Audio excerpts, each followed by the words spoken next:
Bank എക്സാംസിന് prepare ചെയ്യുന്നവരെല്ലാവരും ഒന്ന് ശ്രദ്ധിക്കുക. ഒറ്റ സിലബസ് കൊണ്ട് നമ്മൾക്ക് എല്ലാ എക്സാംസും ഒരുപോലെ ക്ലിയർ ചെയ്യാൻ സാധിക്കും എന്ന് ഞാൻ പറഞ്ഞു കഴിഞ്ഞാൽ നിങ്ങൾക്ക് വിശ്വാസമാകുമോ? ഒരു എക്സാം മാത്രം ലക്ഷ്യം വെച്ചല്ല ഈ ഒരു ബാങ്ക് എക്സാം പ്രിപ്പറേഷൻ ജേർണിയിൽ നമ്മൾ പോകേണ്ടത്. എല്ലാ എക്സാംസും SBI, IBPS, RRB, അതിനു പുറകെയുള്ള ഇൻഷുറൻസ് എക്സാംസ്, ഇതിനെല്ലാം വേണ്ടിയിട്ട് നമ്മൾക്ക് ഒരു കോമൺ സിലബസ് ആണ് വേണ്ടത്. ആ സിലബസ് എന്താണെന്നും ഈ ഒരു സിലബസ് കംപ്ലീറ്റ് ചെയ്തുകൊണ്ട് മൾട്ടിപ്പിൾ എക്സാംസ് എങ്ങനെ ക്ലിയർ ചെയ്യാൻ പറ്റും എന്നുമാണ് ഇന്നത്തെ വീഡിയോയിലൂടെ ഞാൻ പറയാൻ പോകുന്നത്. 2026 എക്സാം സീസൺ മുന്നിൽ നിൽക്കുമ്പോൾ എങ്ങനെ സ്മാർട്ടായി പ്രിപ്പയർ ചെയ്യാം, ഏത് എക്സാംസ് ആണ് ഒരുമിച്ച് ടാർഗറ്റ് ചെയ്യാൻ കഴിയുക, എന്താണ് കോമൺ സിലബസ്, അങ്ങനെയുള്ള കാര്യങ്ങളൊക്കെയാണ് ഈ വീഡിയോയിലൂടെ ഞാൻ ഡിസ്കസ് ചെയ്യാൻ പോകുന്നത്. ഓക്കെ, സോ നിങ്ങൾ ആദ്യമായിട്ടാണ് എൻ്റെ വീഡിയോ കാണുന്നതെങ്കിൽ ഒന്ന് സബ്സ്ക്രൈബ് ചെയ്ത് സപ്പോർട്ട് ചെയ്യുക.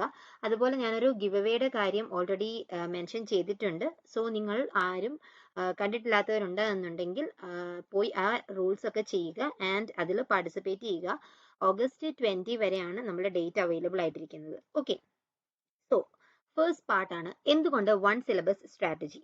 ഈ ഒരു ഒറ്റ സിലബസ് കംപ്ലീറ്റ് ചെയ്യുകയാണെങ്കിൽ, അതായത് പ്രിലിംസിനാണെങ്കിൽ ക്വാൻസ്, റീസണിങ്, ഇംഗ്ലീഷ്, മെയിൻസിനാണെങ്കിൽ ഇതിനു പുറമെ ജനറൽ അവയർനെസ്, ഈ 4 കാര്യങ്ങൾ ഒരുപോലെ പഠിച്ചുകൊണ്ട് നമ്മൾക്ക് ക്ലിയർ ചെയ്യാൻ പറ്റുന്ന എക്സാംസ് ഏതൊക്കെയാണ്?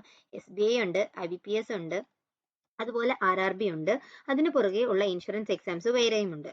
ഇത്രയും സിലബസ് ആണ്, ഇത്രയും എക്സാംസ് ആണ് നമുക്ക് ഈ ഒറ്റ ഒരു സിലബസ് കംപ്ലീറ്റ് ചെയ്തുകൊണ്ട് എക്സാംസ് എഴുതാൻ പറ്റുന്നത്. ഇപ്പോൾ ഓൺഗോയിങ് ആയിട്ട് IBPS ക്ലർക്കിന്റെ ഒക്കെ എക്സാം നോട്ടിഫിക്കേഷൻ പൊയ്ക്കൊണ്ടിരിക്കുവാണ്. അതുപോലെ തന്നെ SBI ക്ലർക്കിന്റെ ഉടനെ വരും, നമ്മൾക്ക് അപ്ലൈ ചെയ്യാനുള്ള ലിങ്ക് ഒക്കെ ആക്റ്റീവ് ആയിട്ടുണ്ട്. ഇനി ബാക്ക് ടു ബാക്ക് എക്സാംസ് ആയിരിക്കും, പ്രിലിംസ് മെയിൻസ് ഇങ്ങനെ എല്ലാം ഇങ്ങനെ മേർജ് ചെയ്ത് വന്നുകൊണ്ടിരിക്കുന്നതായിരിക്കും. സോ ഈ സാഹചര്യത്തിൽ നമ്മൾ എന്തൊക്കെ കാര്യങ്ങളാണ് പഠിക്കേണ്ടത്? SBI PO പഠിക്കുന്ന രീതി കൊണ്ട് തന്നെ നമുക്ക് SBI ക്ലർക്കിനും അപ്ലൈ ചെയ്യാൻ പറ്റും. IBPS POയ്ക്ക് വേണ്ടി പഠിക്കുന്ന ഒരാൾക്ക് IBPS ക്ലർക്കും SBI ക്ലർക്കും RRB ക്ലർക്കും എല്ലാം അപ്ലൈ ചെയ്യാൻ പറ്റും. സോ ഇതിന്റെ ഒക്കെ മെയിൻ ആയിട്ടുള്ള ഡിഫിക്കൽറ്റി എന്ന് പറയുന്നത് നമ്മളുടെ എക്സാമിന്റെ ക്വസ്റ്റ്യൻസിന്റെ മാത്രമാണ് ഒരു ഡിഫിക്കൽറ്റി ഉള്ളത്. പ്രീ ലെവലിൽ എക്സാം കുറച്ചൊരു ഈസി ലെവലായിരിക്കും. ദെൻ മെയിൻസ് ലെവലിൽ ആ എക്സാം നമ്മൾ പഠിച്ചിട്ടുള്ള സിലബസ് തന്നെ കുറച്ചൊരു അഡ്വാൻസ്ഡ് ലെവലായിരിക്കും വരുന്നത്. അതുപോലെ തന്നെ PO ക്ലർക്ക്, 2 കാര്യങ്ങളുണ്ട്, PO ആൻഡ് ക്ലർക്ക്. ക്ലർക്കിൽ കുറച്ച് ഡിഫിക്കൽറ്റി കുറവായിരിക്കും, അതായത് കമ്പാരിറ്റീവ്ലി ഈസിയർ എക്സാം ആയിരിക്കും ക്ലർക്ക് ലെവൽ എന്ന് പറയുന്നത്. പക്ഷേ PO എന്ന് പറയുന്നത് ഒരു മോഡറേറ്റ് ലെവൽ എക്സാം ആയിരിക്കും. ഈ വരുന്ന പാറ്റേൺസ്, ക്വാൻസ്, റീസണിങ്, ഇംഗ്ലീഷ്, GA, ഇതെല്ലാം വരുന്ന ക്വസ്റ്റ്യൻസ്, നമുക്ക് പഠിക്കേണ്ട സിലബസ് എല്ലാം സെയിം ആണ്. പക്ഷേ ആ ഒരു ക്വസ്റ്റ്യന്റെ ഡിഫിക്കൽറ്റി മാത്രമായിരിക്കും, കോൺസെപ്റ്റിന്റെ ക്ലാരിറ്റി എത്രമാത്രം ഉണ്ടോ അതിനനുസരിച്ചായിരിക്കും നിങ്ങൾക്ക് ആ ഒരു പേപ്പർ അറ്റംപ്റ്റ് ചെയ്യാൻ പറ്റുന്നത്. ഓക്കെ, ഏത് എക്സാംസ് ഒക്കെയാണ് ഒരുമിച്ച് പ്രിപ്പയർ ചെയ്യാൻ പറ്റുന്നത്? ഇതൊരു കംപ്ലീറ്റ് ബിഗിനർ ലെവൽ പാക്കേജ് ആണ്. ബാങ്ക് എക്സാംസിനെ കുറിച്ച് ഒന്നും അറിയത്തില്ലാത്ത ഒരാൾക്ക് എങ്ങനെയൊക്കെയാണ് ഈ എക്സാമിനെ കുറിച്ച് അറിയാൻ പറ്റുന്നത് എന്നുള്ളതാണ് ഈ വീഡിയോയിലൂടെ ഞാൻ പറയുന്നത്. സോ ഏത് എക്സാംസ് ആണ് ഒരുമിച്ച് പ്രിപ്പയർ ചെയ്യാൻ പറ്റുന്നത്?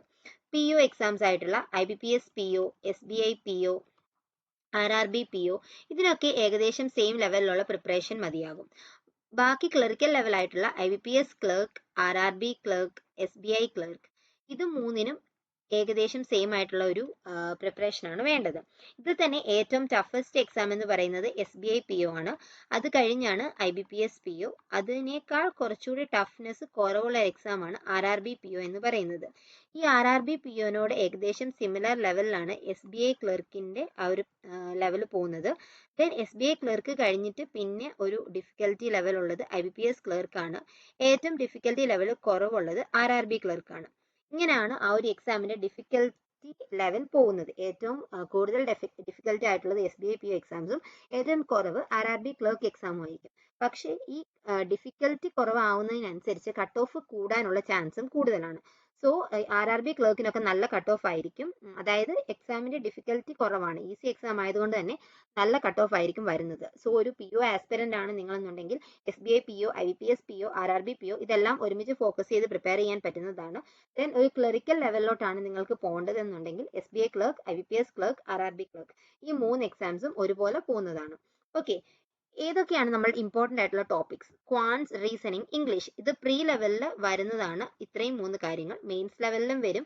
പക്ഷെ പ്രീ എന്ന് പറയുന്നത് നമ്മുടെ ഒരു ക്വാളിഫയിങ് നേച്ചർ ആയതുകൊണ്ട് തന്നെ പ്രീ ലെവല് മസ്റ്റ് ആയിട്ടും ക്വാളിഫൈ ചെയ്താൽ മാത്രമേ മെയിൻസിലോട്ട് എത്താൻ പറ്റുകയുള്ളൂ. സോ ആ ഒരു ക്വാളിഫയിങ് ആയിട്ടുള്ള ആ ഒരു ലെവലിൽ ഏറ്റവും കൂടുതൽ പ്രീ ആൻഡ് മെയിൻസ് രണ്ട് ലെവലിലാണെങ്കിലും ഏറ്റവും കൂടുതൽ ഇമ്പോർട്ടൻ്റ് ആയിട്ടുള്ള ടോപ്പിക്സ് ആണ്. ക്വാൻസിൽ ഇത്രയും ടോപ്പിക്സും, റീസണിങ്ങിൽ ഇത്രയും ടോപ്പിക്സും, ഇംഗ്ലീഷിൽ ഇത്രയും ടോപ്പിക്സും. ഈ ഇത്രയും ടോപ്പിക്സ് ആണ് ഏറ്റവും ഇമ്പോർട്ടൻ്റ് ആയിട്ട് നമ്മൾ ഫോക്കസ് ചെയ്യേണ്ടത്. ഇപ്പോൾ നിങ്ങൾ ഇതുവരെയും പഠിച്ചു തുടങ്ങിയിട്ടില്ലാത്ത ഒരാളാണെന്നുണ്ടെങ്കിൽ ഉറപ്പായിട്ടും ഓരോ ടോപ്പിക് വൈസ് നന്നായിട്ട് പഠിച്ചു പോവുക. പ്രീ പ്ലസ് മെയിൻ ആയിട്ട് തന്നെ വേണം പ്രിപ്പറേഷൻ കൊണ്ടുപോകാൻ വേണ്ടിയിട്ട്. ഒരിക്കലും പ്രീ ലെവലിൽ തന്നെ ഒതുങ്ങി നിൽക്കാൻ പാടില്ല. ഞാൻ എന്നോട് ചോദിക്കുന്ന എല്ലാവരോടും പറയുന്ന ഒരു കാര്യമാണ്, ഒരു 75% അല്ല, പെർസെൻറ്റൈൽ അടുത്ത് നിങ്ങൾക്ക് മോക്സിൽ പ്രിലിംസ് ലെവലിൽ കണ്ടിന്യൂസ് ആയിട്ട് കിട്ടുന്നുണ്ട് എങ്കിൽ നിങ്ങൾ മെയിൻസിന് വേണ്ടിയിട്ടുള്ള പ്രിപ്പറേഷനും ഈ കൂടെ തന്നെ കൊണ്ടുപോവുക. കാരണം ഇനിയിപ്പോൾ ഉടനെ വരാൻ പോകുന്നത് നെക്സ്റ്റ് മന്തിൽ SBI PO മെയിൻസ് ആയിരിക്കും. പക്ഷേ ഈ മന്ത് അവസാനം തന്നെ IBPS PO പ്രിലിംസും വരുന്നുണ്ട്. ദെൻ അത് കഴിഞ്ഞിട്ട് അടുത്ത മാസത്തിൽ തന്നെ IBPS ക്ലർക്കിന്റെ പ്രിലിംസ് വരുന്നുണ്ട്. ദെൻ അത് കഴിഞ്ഞിട്ട് IBPS POന്റെ മെയിൻസ് ആയിരിക്കും വരുന്നത്. അങ്ങനെ പ്രിലിംസും മെയിൻസും ഇങ്ങനെ മാറി മാറി വരുമ്പോൾ നമ്മൾ ടോട്ടലി കൺഫ്യൂസ്ഡ് ആയി പോകും. അതിന് വേണ്ടിയിട്ടാണ് ഇപ്പോൾ തന്നെ പ്രിലിംസും മെയിൻസും ഒരുപോലെ തന്നെ കൊണ്ടുപോകാൻ വേണ്ടിയിട്ട് പറയുന്നത്. സോ ഇതിനൊക്കെ വേണ്ടിയിട്ടുള്ള ഒരു ടാർഗറ്റ് ബാച്ച് ഞാൻ ഓൾറെഡി ഇപ്പോൾ ടെലഗ്രാമിൽ ആക്റ്റീവ് ആക്കിയിട്ടുണ്ട്.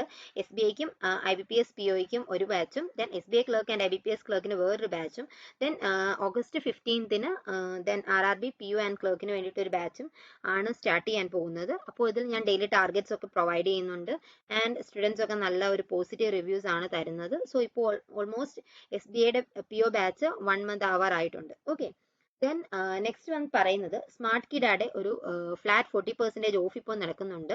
സോ നിങ്ങൾക്ക് ഏതെങ്കിലും ക്വാളിറ്റി മോക്സ് ഒക്കെ പർച്ചേസ് ചെയ്യണം എന്നുണ്ട്, അതല്ല മോക്ക് ഡ്രിൽസ് പർച്ചേസ് ചെയ്യണം എന്നുണ്ടെങ്കിൽ നിങ്ങൾക്ക് ഫെസ്റ്റ് 40 എന്ന് പറയുന്ന കോഡ് യൂസ് ചെയ്യുകയാണെന്നുണ്ടെങ്കിൽ 40% ഓഫ് നിങ്ങൾക്ക് കിട്ടുന്നതായിരിക്കും. സോ നല്ല ക്വാളിറ്റി മോക്സ് അഫോർഡബിൾ ആയിട്ട് നിങ്ങൾക്ക് പർച്ചേസ് ചെയ്യണം എന്നുണ്ടെങ്കിൽ സ്മാർട്ട് കിഡായിൽ നിങ്ങൾക്ക് പർച്ചേസ് ചെയ്യാവുന്നതാണ്. ഫെസ്റ്റ് 40 എന്നുള്ള കോഡ് യൂസ് ചെയ്യുക. ഓക്കെ, ദെൻ നെക്സ്റ്റ് വൺ ആണ് കറണ്ട് അഫയേഴ്സ്. നമ്മൾ മുൻപത്തെ സ്ലൈഡിൽ പറഞ്ഞത് ഇംഗ്ലീഷ്, ക്വാൻസ്, റീസണിങ് ഇതിന്റെ കാര്യം മാത്രമാണ് ഡിസ്കസ് ചെയ്തത്. പക്ഷേ ഇത് പ്രീ ലെവലിൽ ഏറ്റവും ഇമ്പോർട്ടൻ്റ് ആയിട്ടുള്ള കാര്യമാണ്. പക്ഷേ മെയിൻസ് ലെവലിലോട്ട് വരുമ്പോൾ നമുക്ക് ഏറ്റവും ഇമ്പോർട്ടൻ്റ് ആയിട്ടുള്ള ഒരു ടോപ്പിക്കാണ് കറണ്ട് അഫയേഴ്സ് എന്ന് പറയുന്നത്. സോ ഇപ്പോൾ പ്രിലിംസ് ലെവൽ നിങ്ങൾ പാസ്സാവുന്നില്ലാത്ത ഒരു സ്റ്റേജ് ആണെങ്കിൽ പോലും കറണ്ട് അഫയേഴ്സ് ഡെയിലി പഠിച്ചു പോവുക.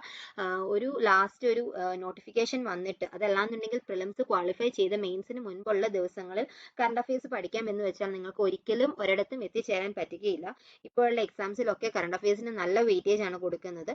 സോ നിങ്ങൾ ഡെയിലി ബേസിസിൽ അത് പഠിച്ചു പോവുക, ഡെയിലി പഠിക്കുക, ദെൻ വീക്ക്ലി അത് റിവൈസ് ചെയ്യുക, ദെൻ വീക്ക്ലി പഠിച്ചത് മന്ത്ലി റിവൈസ് ചെയ്യുക. ഇങ്ങനെ വേണം പോകാൻ വേണ്ടിയിട്ട്. Daily, weekly, monthly. ഡെയിലി പഠിക്കുമ്പോൾ അത് അത്ര ഹെക്റ്റിക് ആയിട്ട് തോന്നില്ല. ദെൻ വീക്ക്ലി ആകുമ്പോഴേക്കും ആ ഒരു ഫുൾ വീക്ക് ഒറ്റ ദിവസം ഇരുന്ന് പഠിക്കുക എന്ന് പറയുന്നത് കുറച്ച് പാടായിരിക്കും. ദെൻ മന്ത്ലി വരുമ്പോഴത്തേക്കും പിന്നെ പറയുക വേണ്ട.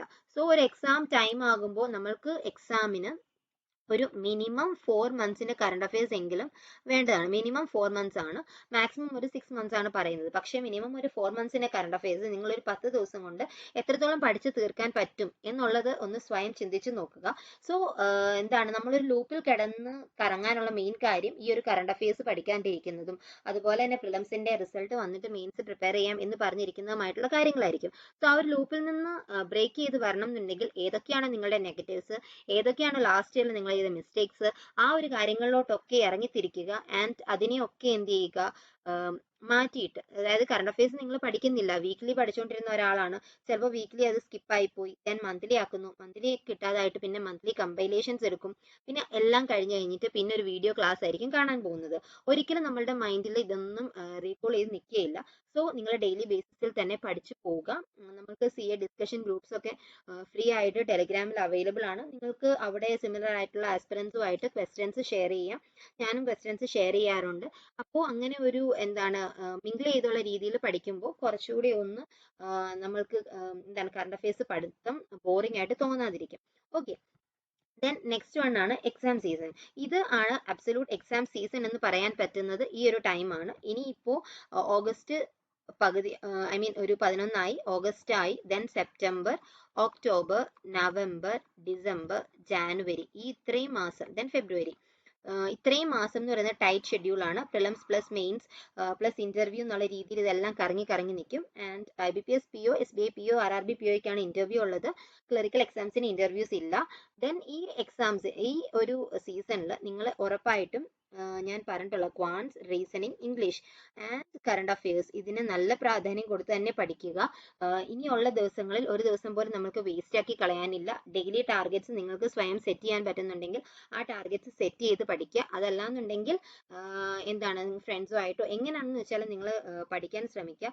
ഡെയിലി മിനിമം ഒരു 6 hours ആണ് ഞാൻ പറയാറുള്ളത്. അപ്പോൾ ഒരു 6 hours പഠിക്കാൻ ശ്രമിക്കുക. അത്രയെങ്കിലും പറ്റുന്നില്ലെങ്കിലും ഒരു 3 hours ആണെങ്കിലും കുഴപ്പമില്ല. പക്ഷേ ഡെയിലി പഠിച്ചു പോവുക. കൺസിസ്റ്റൻസി ആണ് മെയിൻ ആയിട്ടും ഈ ഒരു ബാങ്ക് എക്സാംസിന് നമുക്ക് വേണ്ടത്. സോ കൺസിസ്റ്റന്റ് ആയിട്ട് പ്രിപ്പയർ ചെയ്തില്ല എന്നുണ്ടെങ്കിൽ ഈ ഒരു ഫുൾ എക്സാം സീസൺ തന്നെ പോകുന്നതായിരിക്കും. ആൻഡ് പിന്നെ നെക്സ്റ്റ് ഇയറിലെ നോട്ടിഫിക്കേഷൻ വേണ്ടി വെയിറ്റ് ചെയ്തിരിക്കേണ്ടി വരും. ഇപ്പോൾ SBI ക്ലർക്കിലൊക്കെ 11,000 അടുത്താണ് വേക്കൻസീസ് വരുന്നതെന്നാണ് പറയുന്നത്. അപ്പോൾ അത്രയും ഹ്യൂജ് വേക്കൻസീസ് ഒക്കെ ഉള്ളപ്പോൾ നമുക്ക് പഠിക്കുകയാണെന്നുണ്ടെങ്കിൽ ഉറപ്പായിട്ടും ഒരു സീറ്റ് സെക്യൂർ ചെയ്യാൻ പറ്റുന്നതായിരിക്കും. സോ ദെൻ നെക്സ്റ്റ് വൺ ആണ് മിസ്റ്റേക്സ്. ഈ മിസ്റ്റേക്സ് എന്തൊക്കെയാണെന്നാണ് ഇപ്പോൾ ഓൾറെഡി ഞാൻ പറഞ്ഞു കഴിഞ്ഞു. നോട്ടിഫിക്കേഷൻ വന്നിട്ട് പഠിക്കാൻ വേണ്ടി ഇരിക്കുന്നതാണ് ഏറ്റവും ബിഗ്ഗസ്റ്റ് ബ്ലണ്ടർ. നോട്ടിഫിക്കേഷൻ വന്നിട്ട് പഠിക്കാനിരിക്കുന്നതും ദെൻ പ്രിലിംസിന്റെ റിസൾട്ട് വന്നിട്ട് പഠിക്കാനിരിക്കുന്നതും ഈ രണ്ട് കാര്യങ്ങൾ ഞാൻ ഉൾപ്പെടെയുള്ള എല്ലാവരും ചെയ്യുന്നതാണ്. ദെൻ വേറൊരു കാര്യമുണ്ട്, YT വീഡിയോസിൽ ഈ ഓരോരുത്തരും പ്രഡിക്റ്റ് ചെയ്യും. നമ്മുടെ കട്ട് ഓഫ് പ്രഡിക്ഷൻസ് ഉണ്ട്. ആ പ്രഡിക്ഷൻസിൽ നോക്കിയിരുന്ന് സമയം കളയുന്നത്. ഓക്കെ, ഇപ്പോൾ SBI POയുടെ എക്സാംസ് ആണെങ്കിലും കഴിഞ്ഞു. ദെൻ ആ ഒരു എക്സാം എന്ന് പറയുന്നത് അത്യാവശ്യം ഒരു മോഡറേറ്റ് ലെവലിലെ എക്സാം ആയിരുന്നു. ആൻഡ് എല്ലാവരുടെയും അറ്റംപ്റ്റ് ഒരു 60 റേഞ്ചിലാണ് വന്നിട്ടുള്ളത്. അപ്പോൾ എന്താണ്, ഒരു 60 റേഞ്ചിലൊക്കെ ചെയ്തിട്ടുള്ളവർക്കൊരു ടെൻഷനാണ്, കിട്ടുമോ ഇല്ലയോ അങ്ങനെ ഇരിക്കും. പക്ഷേ ആക്ച്വലി ഞാനും അങ്ങനെയൊക്കെ തന്നെ ആയിരുന്നു. പ്രിലിംസിന്റെ എക്സാം കഴിഞ്ഞിട്ട് എല്ലാ ദിവസവും പോയി യൂട്യൂബിൽ വീഡിയോസ് നോക്കും, ഓരോരുത്തരുടെ കട്ട് ഓഫ് പ്രഡിക്ഷൻസ് നോക്കും. ദെൻ റിസൾട്ട് എന്ന് വരും എന്ന് ഇങ്ങനെ ഓരോ ദിവസവും പോയി നോക്കും. ഓക്കെ, അതൊക്കെ വെറും വേസ്റ്റ് ഓഫ് ടൈം ആണ്. ഈ പോകുന്ന ടൈം നമ്മൾക്ക് ഒരിക്കലും കിട്ടുകയില്ല. സോ നിങ്ങൾ എന്ത് ചെയ്യുക, ഈ നോട്ടിഫിക്കേഷൻ വരുന്നത് വരെ വെയിറ്റ് ചെയ്യരുത്. നോട്ടിഫിക്കേഷൻ കഴിഞ്ഞിട്ട് ഒരു മാസം മാത്രമാണ് കൂടുതൽ നമുക്ക് കിട്ടാറുള്ളത് എക്സാമിന് വേണ്ടിയിട്ട്. ദെൻ പ്രിലിംസ് റിസൾട്ട് കഴിഞ്ഞിട്ട് 10 ദിവസം മാത്രമേ മെയിൻസ് എക്സാമിന് വേണ്ടിയിട്ട് കാണത്തുള്ളൂ. അപ്പോൾ ഈ ഒരു പ്രഡിക്ഷൻസ് ഒക്കെ അവരവരുടെ റീച്ച് കൂട്ടാൻ വേണ്ടിയിട്ട് ചെയ്യുന്ന ഓരോ കാര്യങ്ങളാണ്. അതുകൊണ്ട് നിങ്ങൾ ഈ വക കാര്യങ്ങളിലൊന്നും നിങ്ങളുടെ ടൈം കളയാണ്ട് പഠിക്കാൻ മാത്രമുള്ള സമയം ഇപ്പോൾ വിനിയോഗിക്കുക. ഓക്കെ, സോ ഇത്രയും കാര്യങ്ങളാണ് എനിക്ക് ഇന്നത്തെ വീഡിയോയിൽ നിങ്ങളോട് ഷെയർ ചെയ്യാനുള്ളത്. അപ്പോൾ എന്തെങ്കിലും ഡൗട്ട്സോ കാര്യങ്ങളോ ഉണ്ടെന്നുണ്ടെങ്കിൽ താഴെ കമന്റ് ചെയ്യുക. സോ ഗിവ് അവേയിൽ ഉറപ്പായിട്ടും പങ്കെടുക്കുക. Thank you for watching. By.